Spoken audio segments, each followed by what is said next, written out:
The content in this video is based on factual, real-life events and public records. All opinions expressed are for educational and documentary purposes only.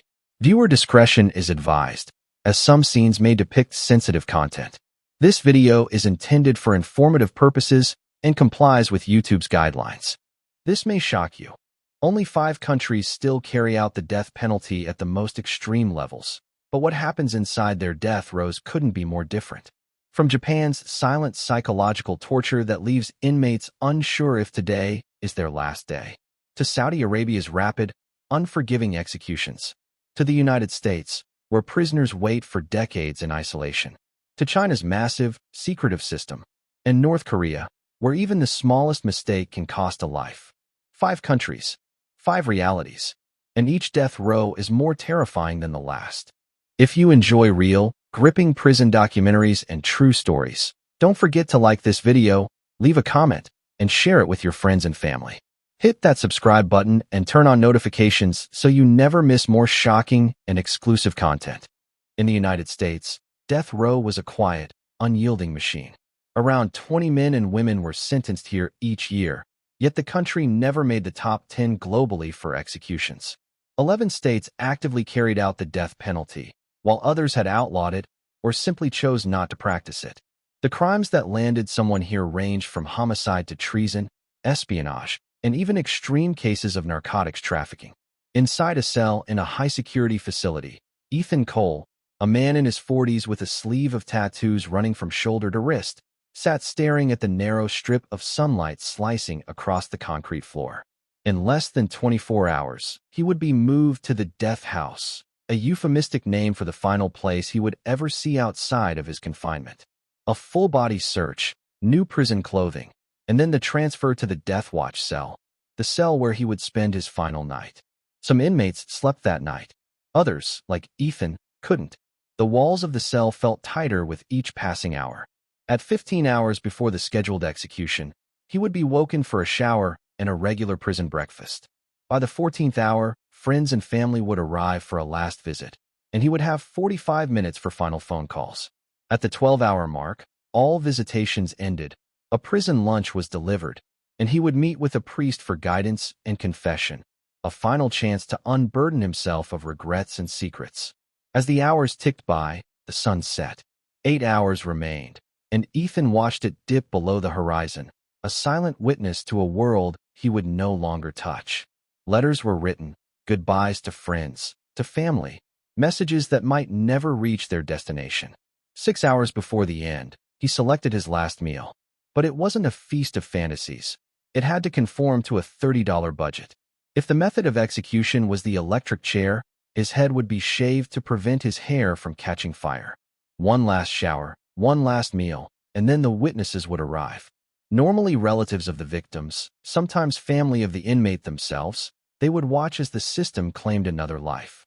1 hour before the final act, 5 guards escorted him to the death chamber, where he was strapped to a chair, the room cold, mechanical, indifferent. The witnesses were moved into a watching room. The curtains were drawn back, the one-way glass separating life and death. 10 minutes before the end, the inmate could speak last words and receive a final visit from a priest or imam. Then, the procedure began. Across the United States, around 2,500 men and women waited in similar conditions, some for decades. Appeals stretched out the time, prolonging the tension, the anxiety, the mental toll. It had not always been this way. In the past, even a 14-year-old boy like George Steiny, accused of taking 2 girls' lives, had faced the electric chair, perched atop a Bible to fit. Since 2005, the law demanded inmates be at least 18. America's death row was brutal but measured. It forced men and women to confront time in a way few outside could understand. The endless countdown, the mechanical routine, and the relentless awareness that each second brought them closer to a final, irreversible fate. Saudi Arabia's approach to capital punishment is notorious, marked by swiftness, severity, and an almost ritualistic brutality that is both feared and infamous around the world. Each year, the kingdom executes over 185 people, a number that might seem moderate compared to China's staggering figures. But the nature of the crimes and the methods employed makes Saudi Arabia's death row one of the most terrifying in the world. Unlike Western countries, where death sentences are often reserved for heinous murders or extreme cases, in Saudi Arabia, the death penalty can be imposed for crimes that might be considered minor or even personal in other nations. Burglary, treason, espionage, and narcotics trafficking are common grounds, but the law also extends to moral and religious offenses. Leaving Islam, committing adultery, engaging in same-gender relationships, and even accusations of witchcraft can result in a death sentence. Life on death row in Saudi Arabia is designed to break the spirit long before the execution itself. Al-Hayr prison, one of the primary facilities housing death row inmates, is a stark and oppressive environment. Inmates are kept in isolation cells that are small, bare, and silent. The walls, cold and unadorned, echo the heavy footsteps of the guards who patrol constantly. Every sound is amplified in the emptiness, each clanging door a reminder of confinement and control. Prisoners are subjected to both physical and psychological torment. They are monitored relentlessly, forced to exist under strict rules, with no contact allowed with family or the outside world. The knowledge of impending death hangs over every moment, creating a form of mental torture that can be as cruel as the executions themselves. The condemned are acutely aware of the methods that might end their lives.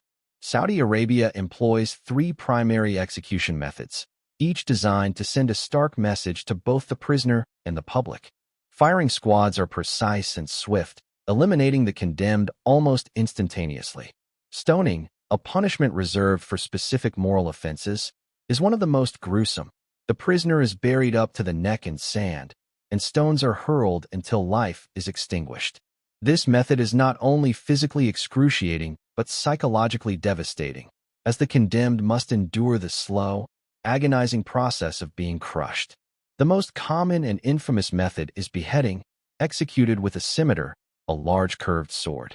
Beheadings are carried out publicly in some cases, with the body displayed afterward as a warning to others who might consider breaking the law. These executions are not just acts of punishment. They are carefully orchestrated performances of state power, designed to instill fear, enforce conformity, and maintain strict social control. For inmates like Omar Al-Fayed, a young man condemned for a minor drug offense, life on Saudi death row is a daily battle against despair. The cells are designed to enforce isolation and obedience. Prisoners are given little to no information about the timing of their execution, though unlike Japan, in Saudi Arabia, the process tends to be quicker. Still, the wait, hours, days, or months, can feel interminable. The psychological toll is immense. Isolation, constant surveillance, and the certainty of death create an environment where anxiety, depression, and panic are unavoidable companions. Every knock at the door or sudden noise can trigger terror. The mind, left with nothing else to occupy it, begins to spiral, replaying choices, regrets, and memories of life outside the prison walls. Isolation is compounded by the prohibition of family contact. Letters, visits, and phone calls are forbidden. Prisoners are completely cut off from the support systems that might otherwise provide comfort or distraction. In a world where one cannot communicate, one cannot be comforted, mental anguish thrives, festering in silence. Inmates are left alone with their thoughts, forced to confront their mortality in stark, unrelenting detail. Confessions and prayers become a ritual of survival, but they do little to ease the profound psychological burden.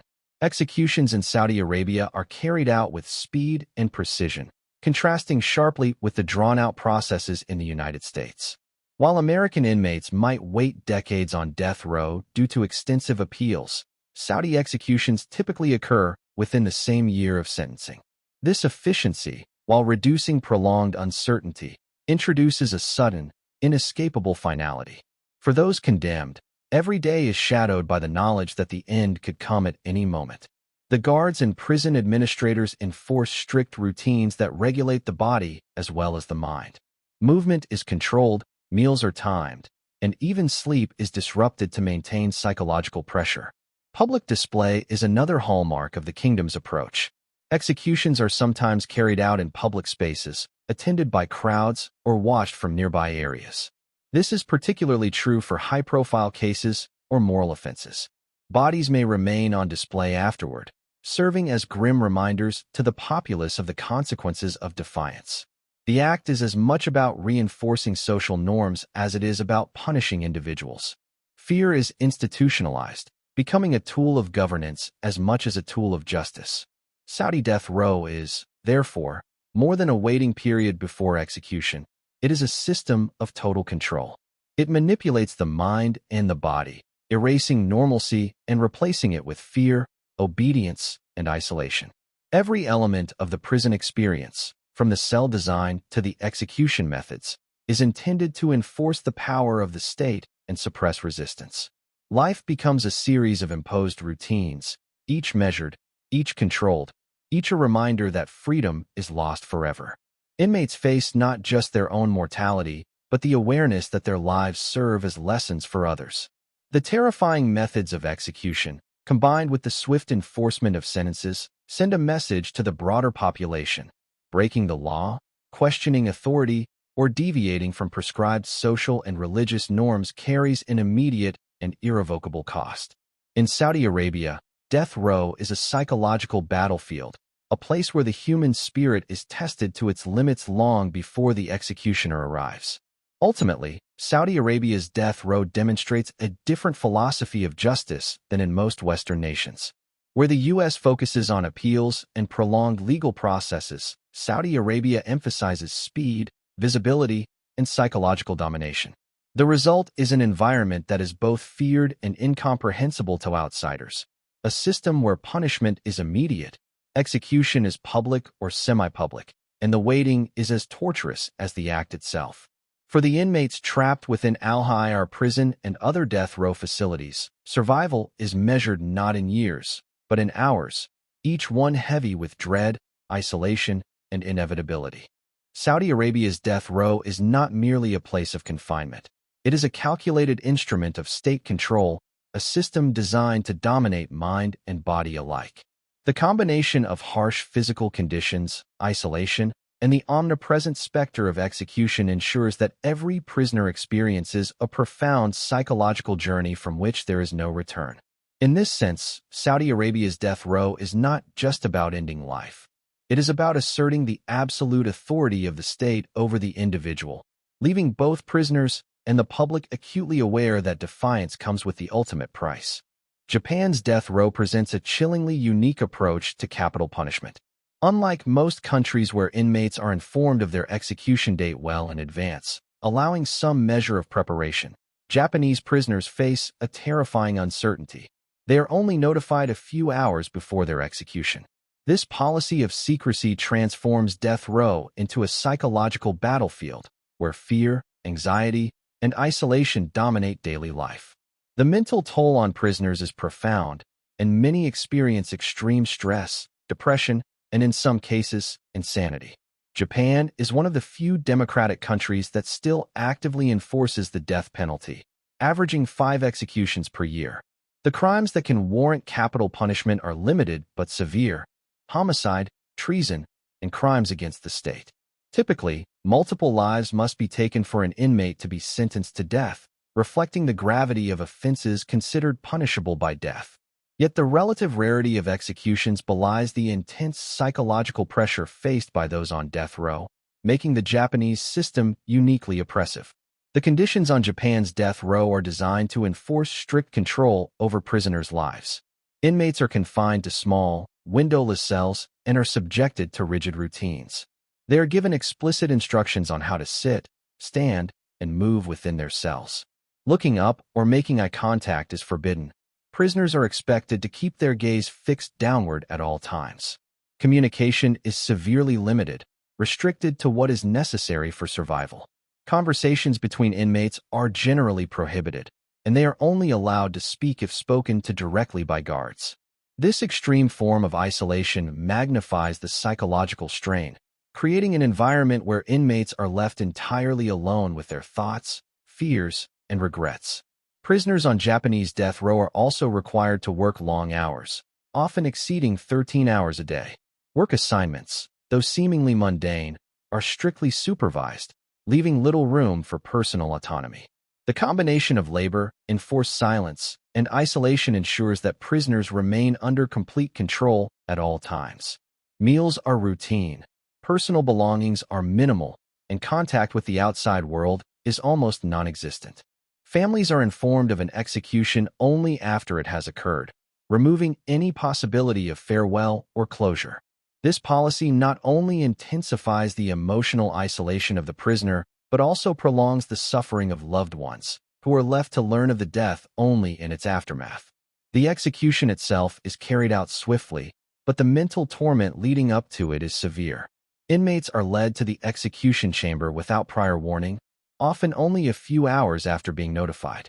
This sudden transition from confinement to death leaves no opportunity for emotional preparation. Many prisoners report experiencing severe anxiety in the hours, days, or even months leading up to the execution, compounded by the constant uncertainty of when it might occur. The anticipation becomes a form of psychological torture, a waiting game where the mind is trapped in a cycle of dread and helplessness. Japan's death row is also noted for its extreme security measures. Guards maintain constant surveillance, ensuring that inmates cannot communicate illicitly or attempt escape. Cells are inspected regularly, and movements are closely monitored. The design of the prison itself reinforces the sense of control. Narrow corridors, high walls, and secure doors create an environment where the prisoner's world is reduced to the bare minimum. One cell, one routine, one looming certainty: death. Despite the harsh conditions, Japan's death penalty system is highly organized and methodical. Executions are typically carried out by hanging, a method that is swift and efficient. There is no public spectacle, as in some countries. The process is kept discreet, reflecting Japan's cultural emphasis on order, discipline, and minimal disruption. Witnesses are limited, usually restricted to prison officials and occasionally a priest or religious figure if the inmate requests spiritual guidance before death. While the method itself may appear clinical, the true cruelty lies in the psychological torment preceding the execution. The long months of uncertainty, the isolation, and the strict, unyielding control of every aspect of daily life. The psychological impact of Japanese death row is profound and well documented.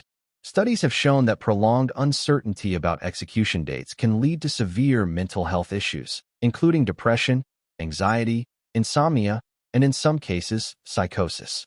The lack of social interaction, the constant surveillance, and the rigid routines strip inmates of their autonomy and agency, leaving them in a state of perpetual stress. Even prisoners with strong mental resilience often find the environment intolerable, highlighting the uniquely torturous nature of the system. Japan's approach to capital punishment contrasts sharply with countries like the United States, where prisoners may spend decades on death row and have access to multiple appeals. In Japan, the focus is not on prolonged legal procedures, but on psychological control and maintaining strict order within the prison system. By minimizing the time between notification and execution, the authorities amplify the psychological pressure, ensuring that death row itself becomes a mechanism of control, discipline, and deterrence. For prisoners and their families, the experience is harrowing. Families are kept in the dark until after the execution, leaving them with sudden grief and no chance to say goodbye. Prisoners, meanwhile, are left to confront the inevitability of death in silence, alone with their fears and memories. Every day becomes a mental struggle as they grapple with the uncertainty of when their lives will end.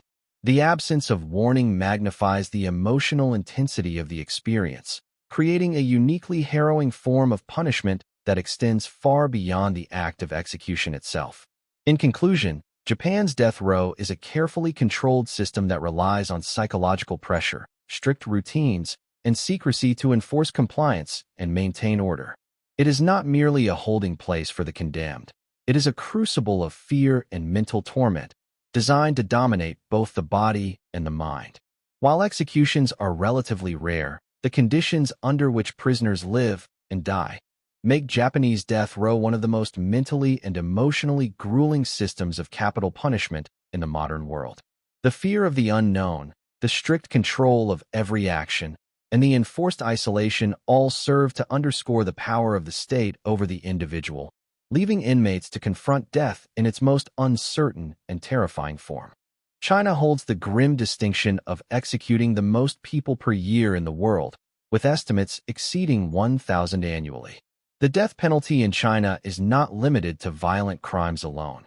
It encompasses an extensive array of offenses, ranging from homicide and drug trafficking to political dissent, corruption, espionage, fraud, and even economic crimes like serious financial fraud. No matter a person's social status, wealth, or political influence, they can face the ultimate punishment if the government deems their crimes severe enough. This universality of application reinforces the perception that no one is above the law, yet the severity and breadth of the death penalty have drawn international criticism. In China, the methods of execution are primarily lethal injection and firing squad. While these methods might seem straightforward, the process of waiting for death is intensely grueling. Inmates are confined in prisons known for their harsh conditions, where life on death row is defined by strict routines, forced labor, and psychological stress. Prisoners may be required to work up to 16 hours a day, performing physically demanding tasks under close supervision. Labor is both a form of punishment and a method of control, stripping inmates of autonomy and reinforcing the omnipresence of the state. Daily life for a Chinese death row inmate is characterized by severe restrictions and humiliations.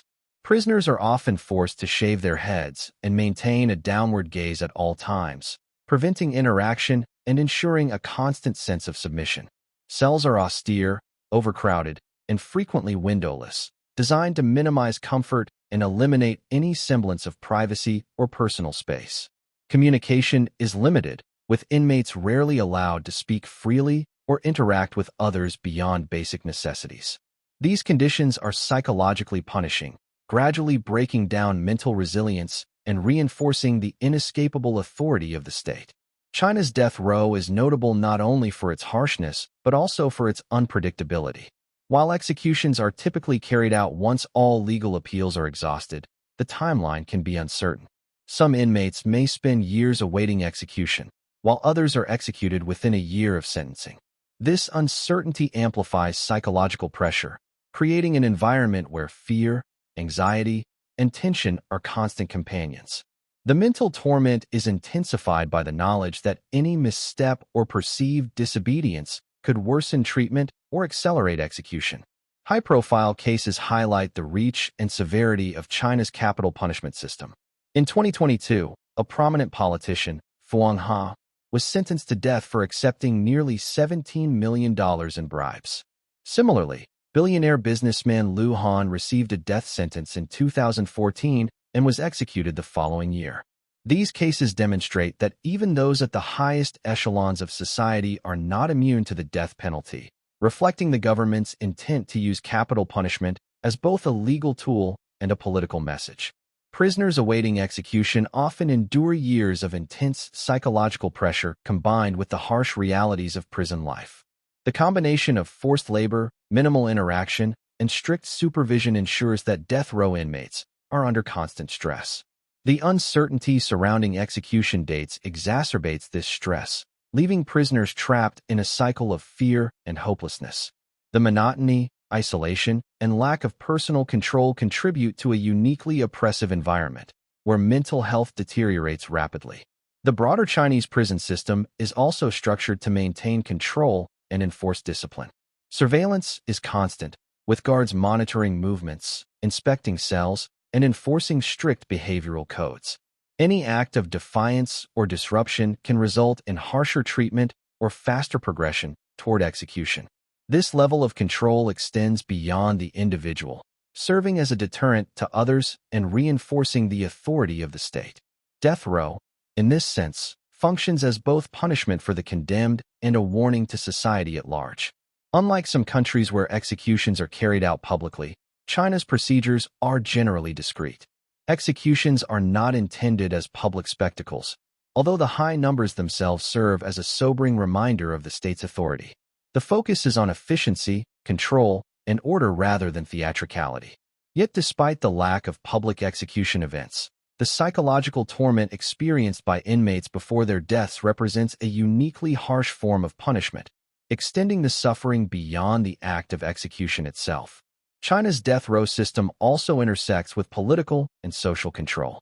In addition to common criminal offenses, charges related to political dissent, subversion, separatism, and endangering national security can result in death sentences.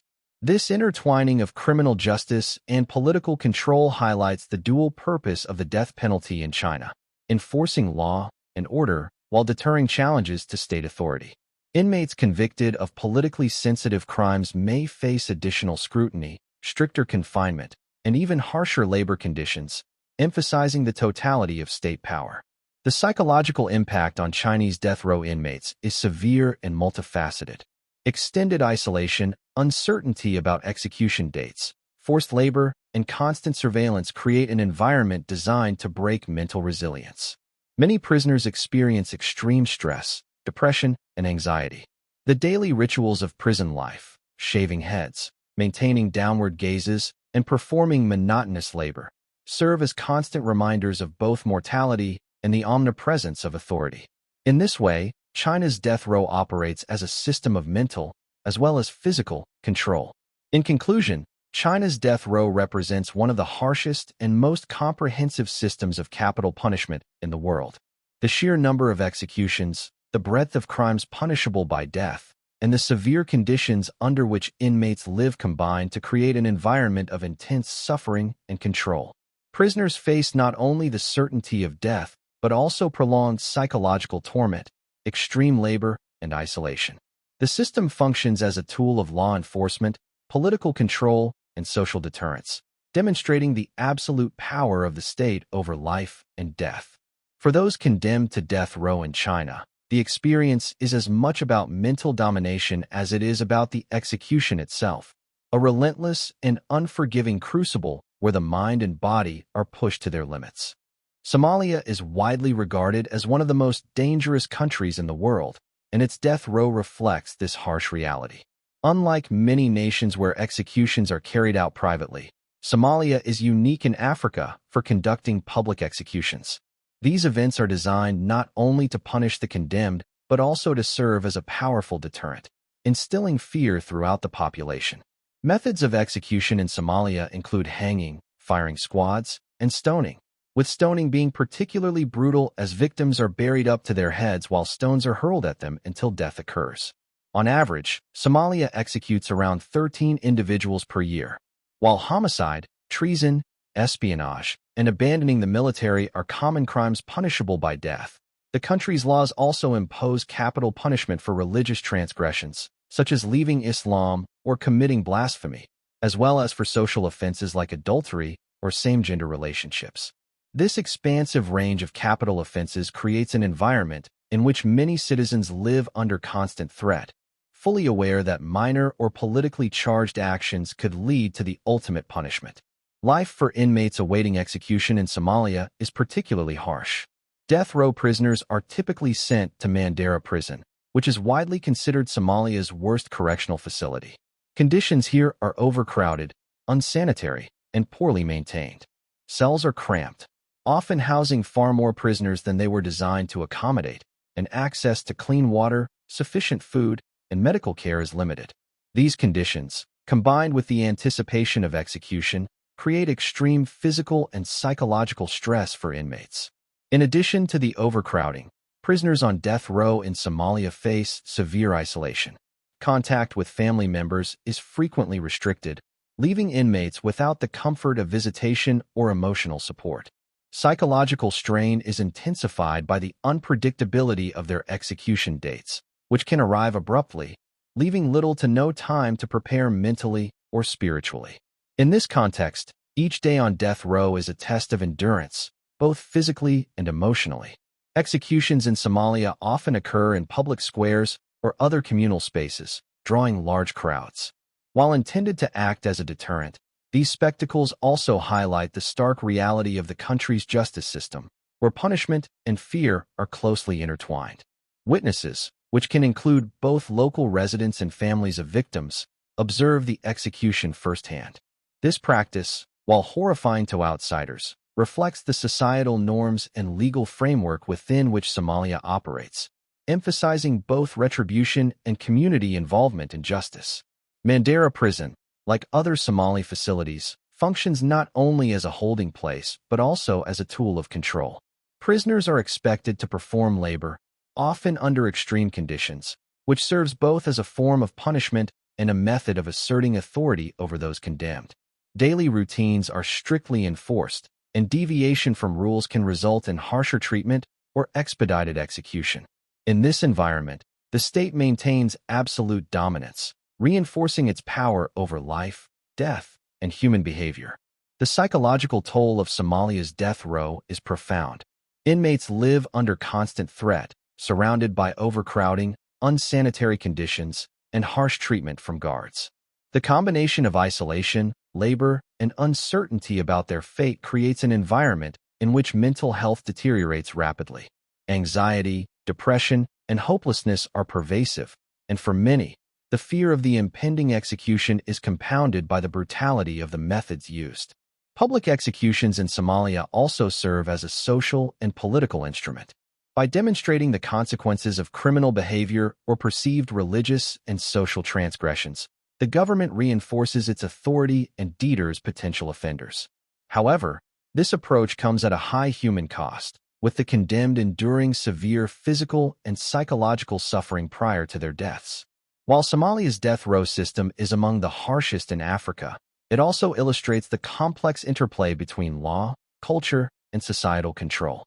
The practices reflect deeply ingrained social norms, religious influences, and political considerations. For the inmates, however, the experience is overwhelmingly grim. A combination of physical hardship, mental anguish, and the ever-present certainty of death. The global landscape of death row is starkly varied, yet universally harsh. From the procedural precision of the United States to the public executions of Somalia, each country's system reflects its own legal, cultural, and political context.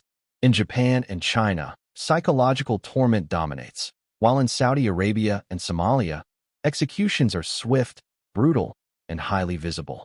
Across the world, death row serves not only as a punishment for individuals, but as a tool to enforce authority, control society, and deter crime. Ultimately, while methods, laws, and traditions differ, the human experience of awaiting execution is universally harrowing. For inmates, death row is a crucible of mental, physical, and emotional suffering, a place where time slows, fear intensifies, and the value of life is measured in hours, days, and uncertain waits. These stories underscore the profound consequences of capital punishment, reminding the world of the delicate balance between justice, deterrence, and human rights. Whether through private or public executions, extended isolation, or extreme labor, the global reality of death row remains a sobering testament to the ultimate power of the state over individual life. If you enjoy real, gripping prison documentaries and true stories, don't forget to like this video, leave a comment, and share it with your friends and family. Hit that subscribe button and turn on notifications so you never miss more shocking and exclusive content.